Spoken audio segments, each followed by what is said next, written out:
My guest in the Nimataion today is Tom Hirons, and together we are spinning a yarn. Tom, you're a poet, mentor, publisher, author of Sometimes a Wild God, of course, everybody's favorite poem these days. And I'm honored to have you here. Welcome. Thank you for having me on, Bernhard. So, Tom, what has been your favorite childhood story? Okay, so when you when you contacted me to ask this question, there was one story that immediately came to me, and it's not necessarily my favorite childhood story, but it's probably the most influential Hmm. childhood story. And the story is Vasilissa the Beautiful. Oh. It's a Russian folk tale. You can find it in the collected tales of Alexander Afanasyev, who was the great Russian folktale collector.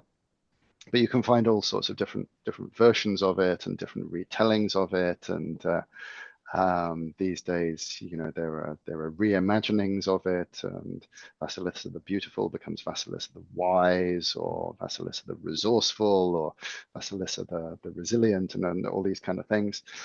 But when I was, mm, I don't know, some age between 5 and 8, the way you try and remember things in childhood, and I do it by which house we lived in. And kind of how did this feel? Um, Sometime between that age, my mother brought out a book of Russian folk tales that she had picked up when she lived in Russia, briefly in the 1960s. She worked as a nanny in Moscow, looking after some kids there. And she came back with books of Russian folk tales, and some of them were in English, some of them were in Russian, kind of beautiful, eerie illustrations. And in this story, there's there's so much in it that is mm, present in the work that I do now, in the writing work, in the kind of the soul work that I try and help lead people through. Um, this story is um, rich as can be. It is one of the richest. Do you know the story? Yes, but it's quite a long time since I've read it. And I'm not sure every listener knows it. So please let's summarize it a bit. Okay, okay. I remember vividly the puppet Vasilisa had to make and to Aha, nurture. aha. Yeah, Okay, but well, the, well, please, well, well, the puppet actually. So I'm not going to retell the whole story yeah. because we don't have enough time for that. And being a storyteller, I tend to embellish and lavishly add pieces to it, and we'll be here for hours. But there's this last Vasilissa, and her mother dies, and her father remarries. And before her mother dies, she gives her this little doll, saying, "Keep this doll near you, feed it, and when in your hour of need, it'll give you wise counsel." So this doll features large in this story. There's a stepmother. The father remarries, and there's this whole interesting thing with stepmothers and mothers in stories. And as I understand it, in a lot of the original versions, it wasn't actually a stepmother; it was the mother, that was the the hideously evil one. But they kind of switched that around a bit to make it a bit more acceptable. Somehow, the notion of mothers being evil to their kids is more unacceptable than stepmothers. Anyway, the stepmother's awful, and she sends Vasilissa off into the woods to get a light, because she has extinguished all the lights in the house, and so she and her terrible, horrible, evil daughters send Vasilissa off into the dark woods at night to visit the house of Baba Yaga. Of Baba course. Yaga, who is she is the great witch of the woods, and sometimes I say, whatever you are most afraid of is Baba Yaga for you, in the internal world, but she exists as this, archetypal force, or as a divinity in her own right. And she lives in the woods in this hut on a chicken's foot, or a couple of chickens' feet. Her fence is made of bones, and on top of each fence post there's a skull whose eyes light up in the dark. And Baba Yaga is, she's not who you want to go to get a light in the middle of the night. And this is essentially a death sentence for Vasilissa. But Vasilissa, through her own innate agility in a way, and bravery, and the use of her doll, manages to outwit Baba Yaga, and eventually wins one of these skulls to take home. Yes. And there's all sorts of stuff that goes on in Baba Yaga's house, and I implore listeners to read or hear this story. But Vasilissa returns home, and without giving too much away, it doesn't end well for the stepmother and the stepsisters, and it all works out okay in the end for Vasilissa.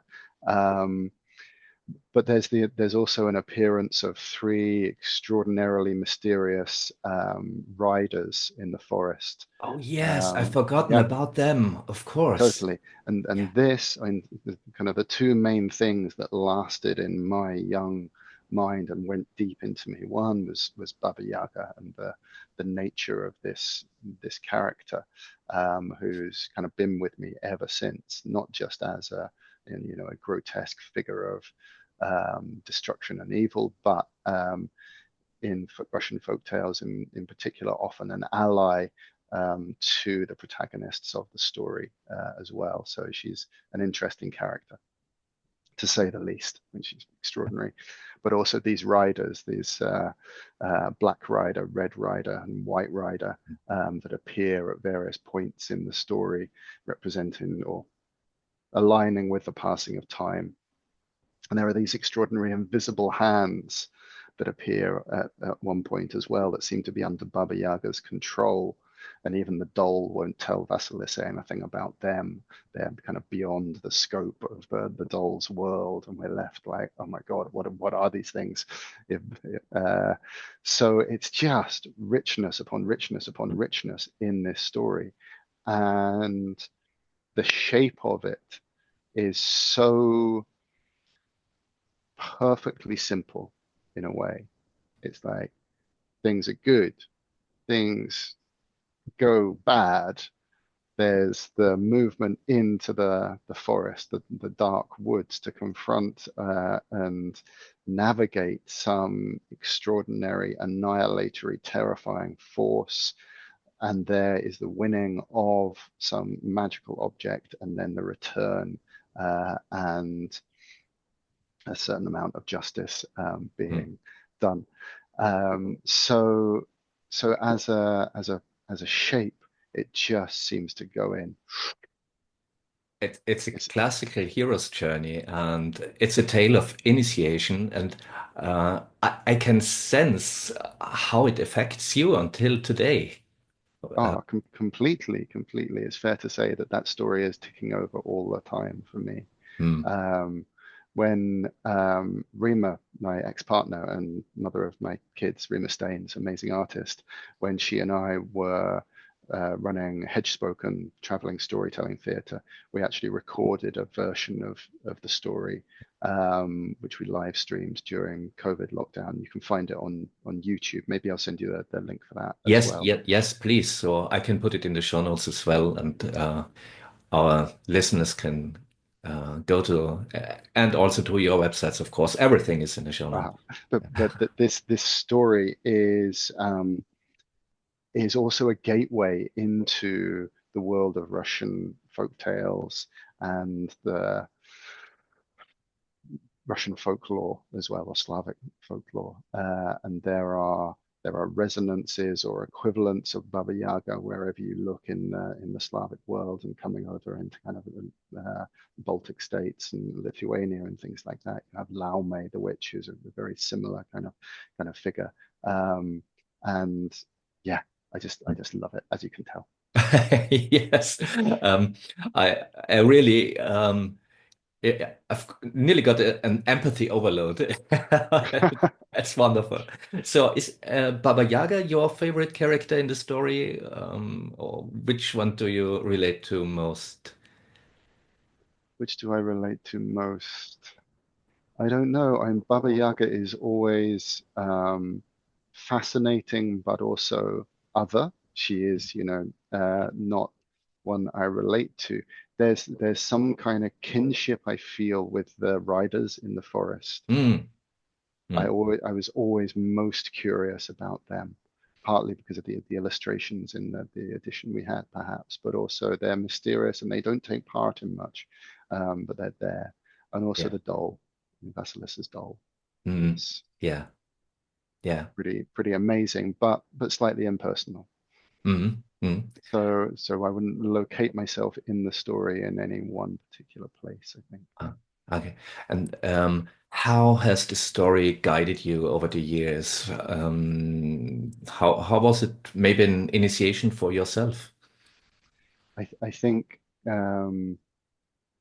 the shape of it, um, whether there's a pre-existing, archetypal initiatory curve inside us that kind of story just lands so beautifully in, or whether that's these kind of stories, lay the groundwork for later initiatory processes. I don't know, but certainly the shape of it has landed in me and stayed. Mm, But I think my relationship with Baba Yaga, and other similar mm, similar characters, similar divinities, similar aspects. Um, that's been chugging along for ever since. I'm 52 now, so it's quite a long time it's been going on. My yeah. last poetry collection, The Queen of Heaven, half of the poems in there either feature Baba Yaga or are located in her world in some shape or form. And in most of my writing, there's a character that is, or an energy that is present, that is, if not Baba Yaga herself, then it might be someone I used to, for years, I called the Black Widow, just the kind of, yew tree presence, the terrifying, mm, chthonic, devouring, dissolving, putrefying thing. Yeah, yeah. It's like the what's she called? The old witch that teaches CúChulainn in the Irish myths. She lives in a yew tree, and Ah, the Morrigan. is it a Morrigan? It could be. Yeah, but it's this sort of archetype. Yeah, Yes, it's not the yeah, Morrigan. I can't remember her name off the top of my head right mm, now. But absolutely, it's the same, yeah. and it's the place we all have to go at least once in our life, in order uh, to know ourselves and to have what's real and what's not real, um, cleaved apart, so that we can walk in the world, with slightly less bullshit than we had before. Yes. Uh, Tom, I see how deeply layered this story is for you, and it's fascinating, isn't it, that we can peel away layer after layer and still find something new. And it's like this story has built a fundamental framework for your life. Is it too much to say? It's very possible. I mean, that story and certain others, like, particularly Russian ones, Hmm. very much so. But when I'm teaching people storytelling skills, the main thing that I try and instill in them these days is find a story that you fall in love with. because a story is a person. Yes. It's a spirit, and we don't try to, you know, decode the meaning of someone we love. We just love them. And if you are in love with a story and you want other people to experience this amazing thing that you have this relationship with, then that will come across, and everything else is just learning. It's just territory that you move through in order to do that better. But that enthusiasm and the relationship with the story, that's everything as far as I'm concerned. So this story, I love it in ways that I can't even begin to understand, like all the best loves. That's, yeah, perfectly put. Nothing to add. Tom, thank you so much. It has been a pleasure, and I'm looking forward to talk with you again. Have a great time. Thank you, Bernard. Lovely to be on your show. The world is magical.